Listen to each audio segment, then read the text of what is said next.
sommes de retour pour Rendez-vous matin avec mon invité ce matin, Christine Marchand. Bonjour.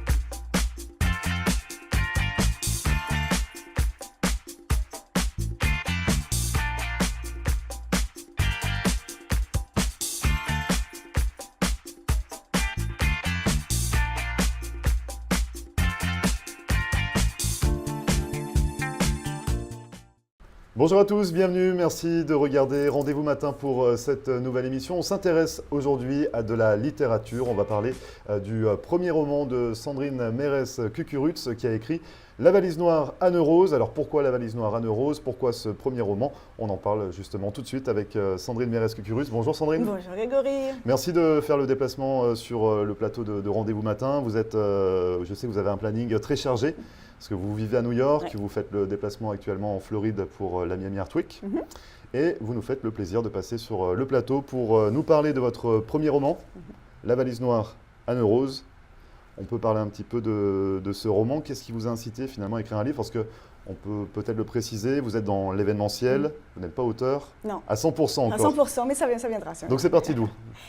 C'est parti d'abord du fait que depuis l'âge de 7 ou 8 ans, j'écris d'abord des poèmes. Et puis j'ai fait pas mal de nouvelles, de choses comme ça. Et puis c'est toujours resté dans les tiroirs.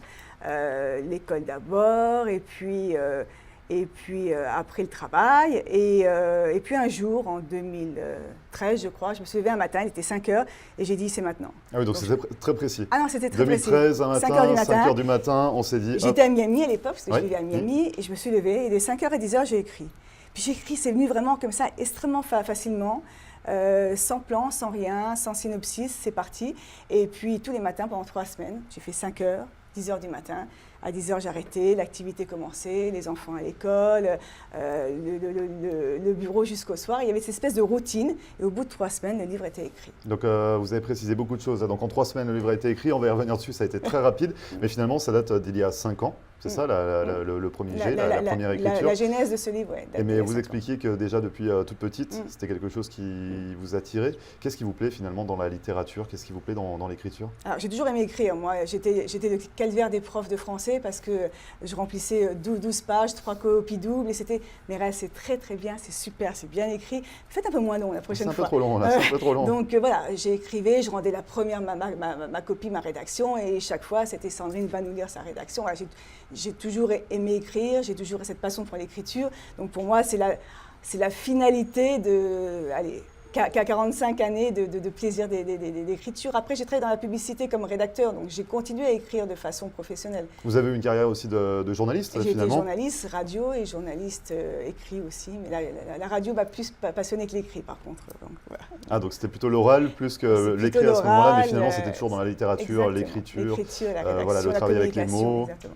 Et après, vous avez basculé dans l'événementiel. Donc, vous avez mis de côté, finalement, votre carrière d'auteur, votre passion pour la littérature? Pour la littérature, oui. Mais c'est toujours resté dans un coin de tête? Oui, c'est resté dans un coin avec une envie certainement de me dire qu'un jour, je ressortirai, pas ma machine à écrire, parce que j'ai commencé sur des machines à écrire. C'était mon cadeau de mes 8 ans. Mon père m'a amené une machine à écrire Orange, Olympia, et donc j'ai commencé à taper dessus mes premiers Donc ça, écrits. c'était les poèmes à 8 ans, après il y a eu quelques récits. Nouvelles. Et puis même à chaque fois, l'écriture a toujours été pour moi une espèce de thérapie. Ça veut dire qu'à chaque fois que j'ai traversé dans ma vie des moments un peu compliqués, la première chose que je faisais, c'était me mettre devant une feuille de papier et un crayon, et puis écrire pour soulager, pour soulager, parce que c'est une forme de thérapie, l'écriture pour moi. Est-ce que ça a été une thérapie, ce premier roman également?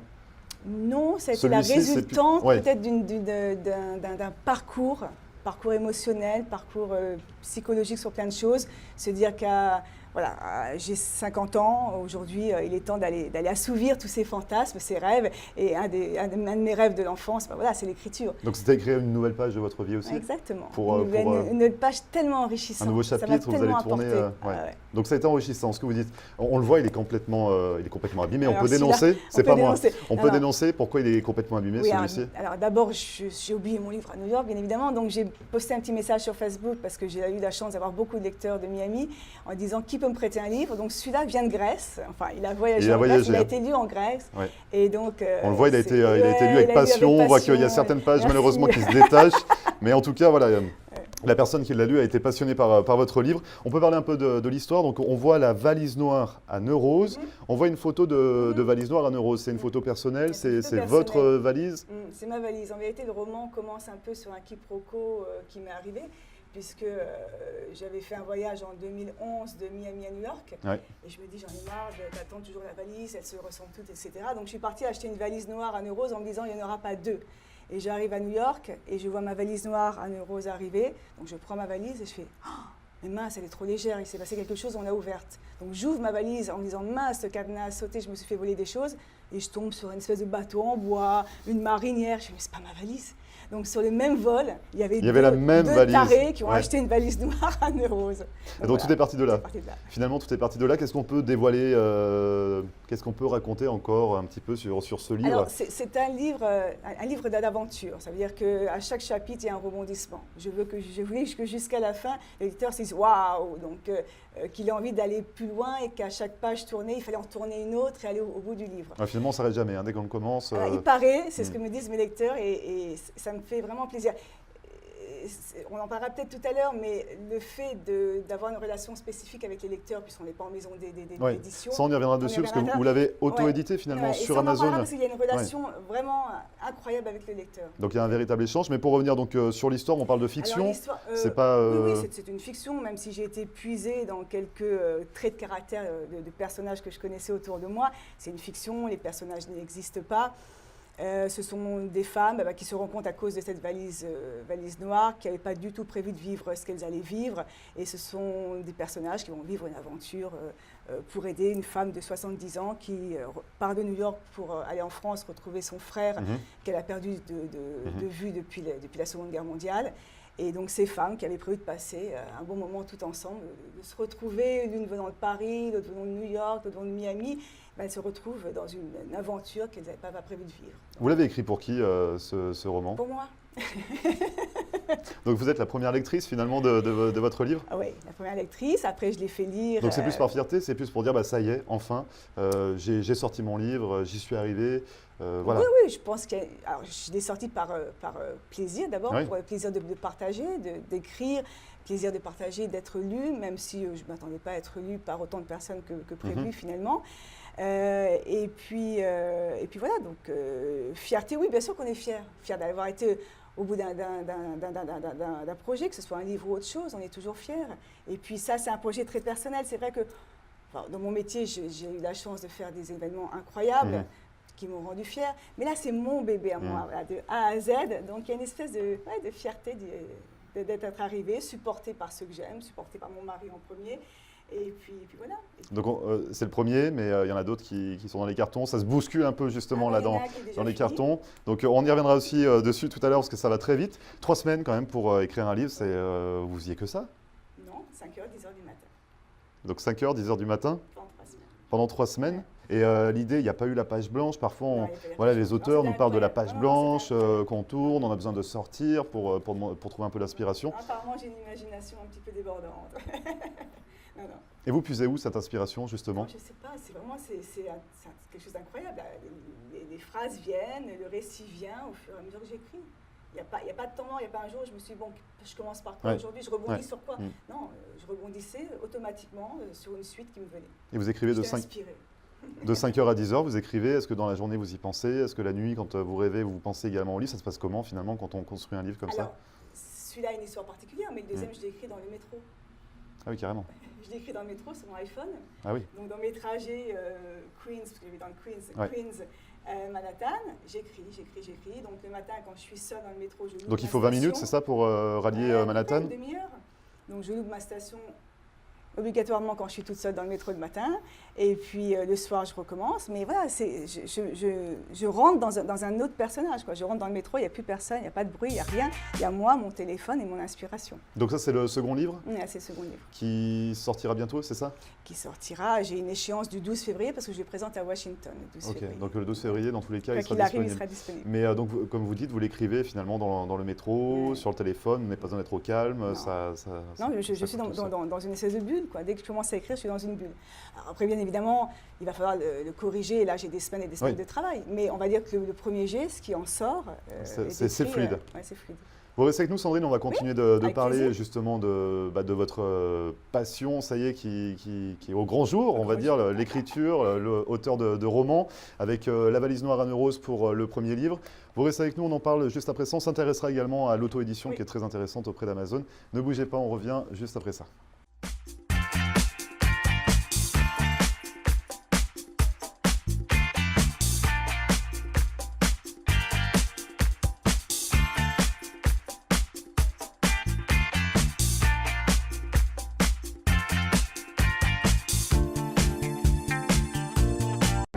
Richard's Motel Family of Lodgings est une entreprise de services qui offre différents types d'hébergements répartis sur 7 complexes dans les régions de Hollywood et Hallandale Beach.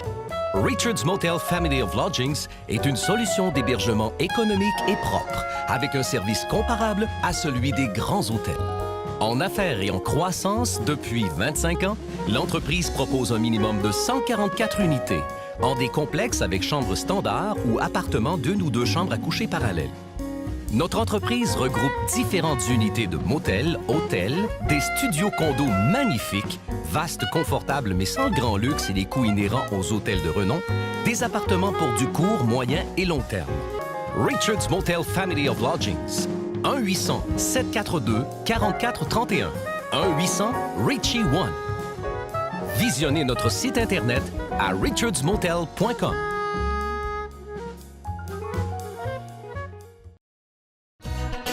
Located at 13720 Southwest 88th Street is Le Lambe, Miami. Come see us for the very best in fine Haitian cuisine. Our food is always fresh and authentic. Dine in or carry out. And yes, catering is available. Come let Master Chef Yoli help you create the perfect menu for your next event. Call your order in advance. Call 305-383-0442. That's Le Lambe, Miami. Moi, c'est Claude Moncousseau et moi, je fais cinéma et télévision en Haïti depuis 1979.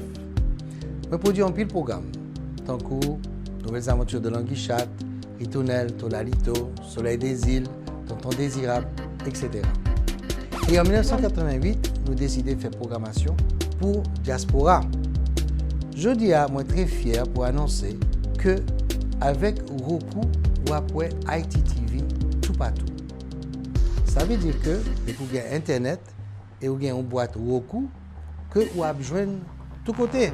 Walmart, Target, Brandsmart, ils vendent $29. Vous payez ça une seule fois, mettez-le sur télévision, et vous avez besoin ITTV Box. Là-dedans, vous avez besoin 10 chaînes télévision et 15 chaînes radio, tout haïtien, 24 sur 24. Il ne va pas coûter rien. Ou bien attendez, avec Roku et Internet, vous avez besoin ITTV Box, qui a 10 chaînes télévision, 15 chaînes radio, gratis tiché, pas payer rien. Tout le monde qui est intéressé, qui a besoin de plus d'informations, contactez-nous dans 954 449 25 21. Merci.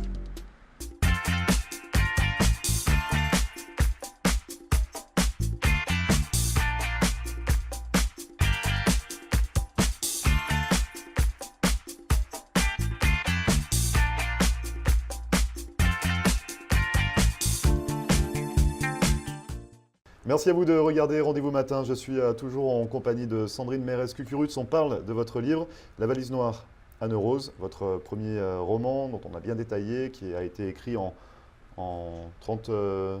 En combien de temps ça a été écrit? 3 semaines. En 3 semaines. J'étais en 30 jours. Je me disais non, non, le prochain. non, ça fait trop long. Ça fait trop long 30 jours pour vous, Sandrine. En 3 semaines, ça a été écrit en 3 semaines. Là, vous êtes déjà sur le second. Ouais. On peut dévoiler un petit peu l'histoire, parce que vous nous avez expliqué juste avant la pause, vous l'écrivez le matin, dans le métro, entre le Queens et le Manhattan, exactement. Et puis le retour aussi chez vous. En vérité, je fais un événement important en mars à New York qui va s'appeler la French Fashion Week, donc dédié à la mode. Et donc je me suis dit, tiens, la mode, pourquoi pas? Et donc je suis partie de l'environnement de la mode pour écrire le nouveau roman qui va se passer à la fois à Aix-en-Provence, dans les années actuelles, et puis à Berlin, en 1930. Et donc, ce sont des destins qui vont finir par se croiser. Donc, toujours dans ce côté, il se passe toujours quelque chose à tous les chapitres, quoi. Et donc, la mode, par rapport à l'événement que vous organisez donc en mars, mais Berlin, Aix-en-Provence, ça vient d'où? Alors, en vérité, c'est un peu un hommage à mon grand-père, ce roman. J'ai le personnage principal qui est ce personnage berlinois, Max, c'est mon grand-père, mais pas avec son histoire. Il n'était pas question que je dévoile des choses intimes. On va dire que j'ai pris le trait de caractère de ce que mon grand-père a laissé à moi et a laissé à l'ensemble des gens qui l'ont connu. Ce personnage incroyable. Et puis il y a quelques anecdotes comme son évasion de la prison pendant la Seconde Guerre mondiale, qui est vraie, mais que j'ai complètement imaginé. Ma chance, c'est que je connais très peu de choses de la vie de mon grand-père. Donc ça a été facile d'imaginer ce qui me venait à l'esprit. Donc c'est très personnel, mais ça reste de la fiction quand Oui, même. c'est complètement de la fiction. C'est juste un hommage. Et donc à chaque fois... La mode, c'est juste effectivement parce que ces personnages sont des personnages qui évoluent dans le milieu de la mode, aussi bien en France qu'à Berlin, et puis après avec cette histoire qui va se transposer en France. Et donc c'est un arrière-fond. Voilà. Je ne suis pas là pour parler du monde de la mode qui n'est pas le mien, même si j'y travaille. Mais voilà, c'est un petit arrière-fond par rapport à ce que je travaille en ce moment. Et on arrive à s'arrêter quand finalement quand est-ce qu'à un moment on se dit c'est le point final? À quel moment on arrive à se dire c'est le point final du roman? Les deux, que ce soit celui-là ou La valise noire, il y a un moment je sens que ça y est. Il n'y a plus rien à dire. Non, c'est pas qu'il n'y a plus rien à dire, j'estime que c'était suffisamment long. Et celui-là, comme le suivant, s'arrête plus brutalement que l'ensemble du récit. Et j'ai remarqué que c'est vraiment mon mode de fonctionnement dans l'écriture. Donc il y a une touche aussi, Sandrine Mérès-Cucurutte. Mais je ne sais pas, mais en tout cas, non, je ne suis pas la seule. Mon mari m'a dit qu'un de ses auteurs réagissait comme ça aussi. On est très lent, très long, très descriptif, puis à un moment, ça y est, l'histoire, elle a besoin d'arriver à sa fin. Donc, voilà. Et vous le sentez, vous? Ah oui, c'est vraiment un moment où je me dis, ça y est, tu en as trop dit, il faut qu'on conclure, quoi. C'est vraiment ça. Et on passe au suivant, parce qu'il me semble que vous êtes également sur... Alors là, le deuxième n'est pas encore sorti, vous avez la date butoir du 12 février, il me semble, pour la présentation à Washington. Je corrige. Il faut le corriger. Et il y a déjà le troisième qui bouscule un peu pour sortir aussi? J'en ai plusieurs, en vérité, il y a plusieurs idées qui m'intéressent. J'en ai écrit un. Mon papa était d'origine égyptienne, dans l'Égypte multiculturelle et multiculturelle des années 50, qui est extraordinaire. Et je trouve qu'aujourd'hui, où tout est très extrêmement compliqué, c'était un monde un petit peu parfait. Donc j'ai envie de travailler sur cette Égypte-là, mais ça veut dire que c'est une Égypte que je n'ai pas connue. Donc je suis en train de ramasser des témoignages, des lieux, des photos, des choses pour l'écrire. Donc ça prend un peu plus de temps. Et avec mes journées dans l'événementiel, pas évident que j'aille sur celui-là. Après, je suis sur un roman pur, donc ça sera plus facile. Et puis, j'ai une autre idée que je veux faire. Alors, attendez, on parle du quatrième déjà, là? Peut-être. Et du cinquième. Et du cinquième qui arrive, mais qu'est-ce qui se passe? Qui sera pas un roman, qui sera 25 ans de dessous de l'événementiel. Bon, mais là, c'est un petit peu compliqué parce que je serai obligée de dire des choses qui seront un petit peu... Donc, de parler de vous, finalement, enfin, vous puisez dans votre vie personnelle, mais vous avez du mal quand même à parler de vous. Non, je pense que je n'ai pas envie.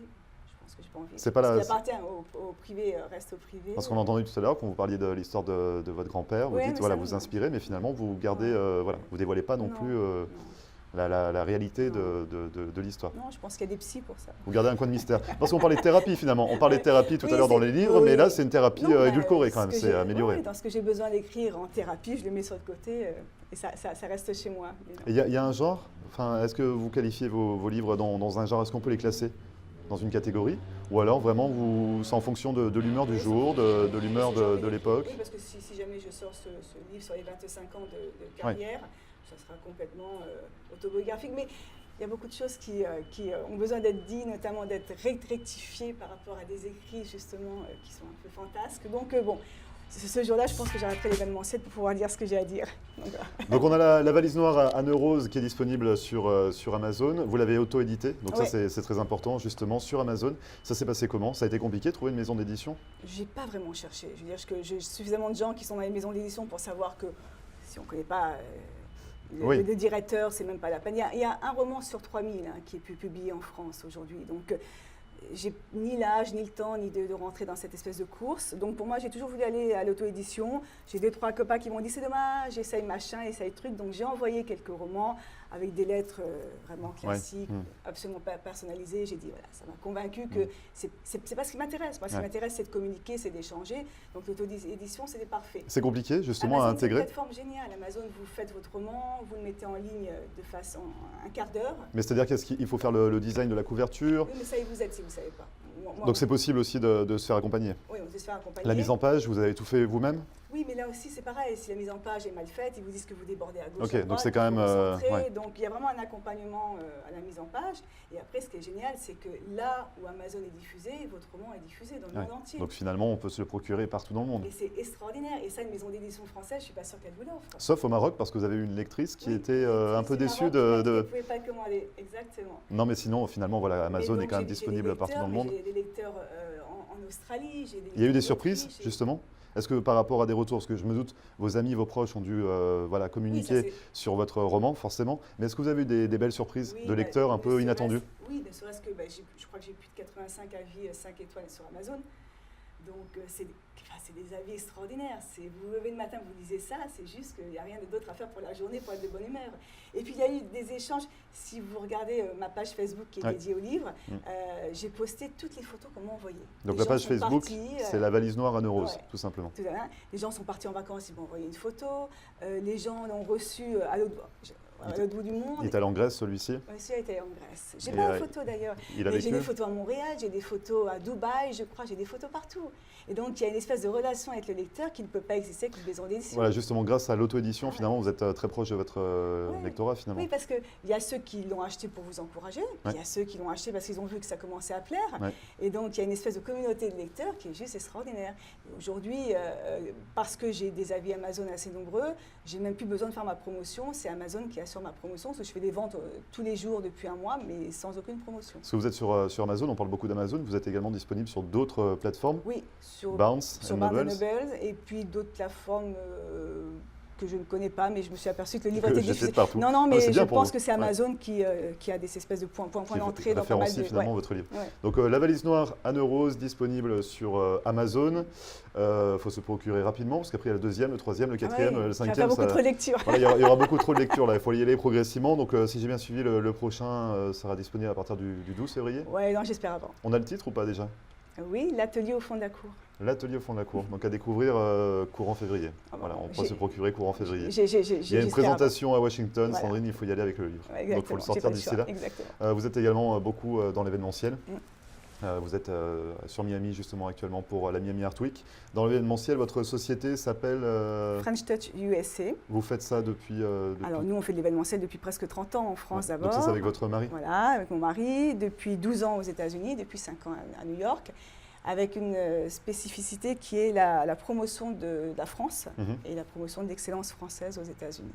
Et puis les événements franco-américains, donc il nous a permis de faire des très très beaux événements, dont on est assez fiers. Voilà. Et là, donc cette semaine, durant la Miami Art Week, vous êtes là pour... Non, alors là on fait de la production, puisqu'on a monté des art fairs quand on était à Miami, donc là on fait de la production de art fairs. C'est beaucoup plus derrière, en technique, voilà. Donc vous gardez quand même un pied finalement à Miami, parce que vous y avez vécu. On voyage beaucoup. Ouais. On voyage beaucoup, on a fait des choses à Los Angeles, à Washington régulièrement, même à Raleigh en Caroline du Nord. Voilà. Donc là où il y a des opportunités de faire des jolis événements franco-américains, on y va. Vous êtes là, voilà, vous êtes là. Mais vous gardez toujours, bien sûr, un coin de page ou un bloc-notes, un stylo, un peu, voilà, pour écrire quand même la suite de vos romans, si j'ai bien suivi. Voilà. Je suis toujours dans cette même démarche de la page et qui vient, quoi, les choses me viennent comme ça. Même ici, même occupée à faire autre chose, mais comment vous faites, Sandrine? Expliquez-nous votre secret. J'aurais dû commencer plus tôt. Voilà, c'est ça. Bon, il ne faut pas regretter. En tout cas, il est sorti. Pas. La valise noire à nœud rose, disponible sur Amazon. Si on souhaite vous contacter, vous avez la page Facebook, la valise noire à nœud rose. Il y a également votre mail, si des personnes souhaitent vous contacter directement, qui s'affiche juste en bas de l'écran. Merci beaucoup, Sandrine, d'être venue sur le plateau. C'est toujours un plaisir de revenir ici, voir les quelques amis en plus. Bien évidemment, vous profitez en plus de Miami, de la chaleur, parce qu'à New York, ça ne doit pas être comme ça actuellement. Et on vous reverra donc très prochainement. Vous allez peut-être présenter votre livre dans les prochains mois, les seconds, le 3e, le 4e, le 5e. C'est parti. Toute la bibliothèque Sandrine Meretz-Cucurus. Merci beaucoup. Merci Grégory. Et à très bientôt. Merci, à bientôt. Merci à vous d'avoir suivi Rendez-vous Matin. Cette émission est disponible comme à chaque fois en podcast sur notre page YouTube. Pour nous contacter, floride.tv@gmail.com. Je vous rappelle également que vous pouvez nous suivre sur Roku et ce gratuitement. Très bonne journée et on se retrouve demain pour une nouvelle émission à 9h30. Très bonne journée, à demain.